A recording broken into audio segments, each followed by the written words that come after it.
isang buwan na mula ng ilunsad ng pamahalaan ng Emergency Subsidy Program sa ilalim ng Social Amelioration Program ng DSWD. Ito'y para ibsan ang kawalan ng ikabubuhay ng mga low-income family habang umiiral ang lockdown. Tatanggap ng mula 5,000 hanggang 8,000 pesos ang bawat pamilyang nasa informal sector. Higit 200 billion pesos ang budget ng pamahalaan para rito. Pero sa gitna ng hinaharap na kagipitan, kawalan ng ikabubuhay at banta sa kalusugan, marami sa ating kababayan ang nagpapakita ng magandang katangian. Ilan kasi sa mga beneficiary dito sa Central Luzon ang nagmagandang loob na ibigay na lamang sa ibang mas nangangailangan ang natanggap nilang ayuda.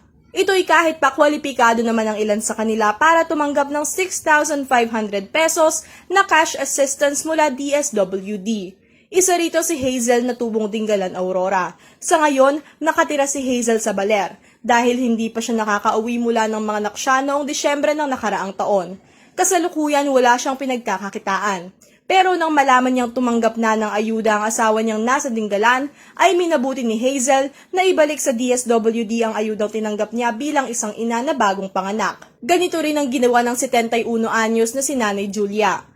Nagsadya pa siya sa Social Welfare Office ng Plaridel, Bulacan upang isauli ang ayudang natanggap niya. Wala ni isa sa kanilang pamilya ang nagtatrabaho sa formal na sektor.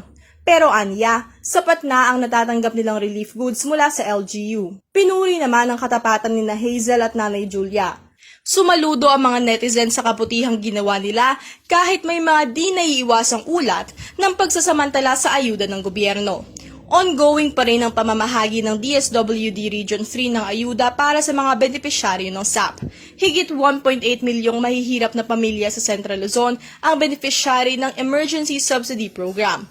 Kabilang dito ang halos 300,000 4-piece member. Sa pinakahuling datos ng ahensya, lahat ng bayan sa Pampanga ay tumanggap na ng ayuda. Mike Amparo, CLTV, 36 News.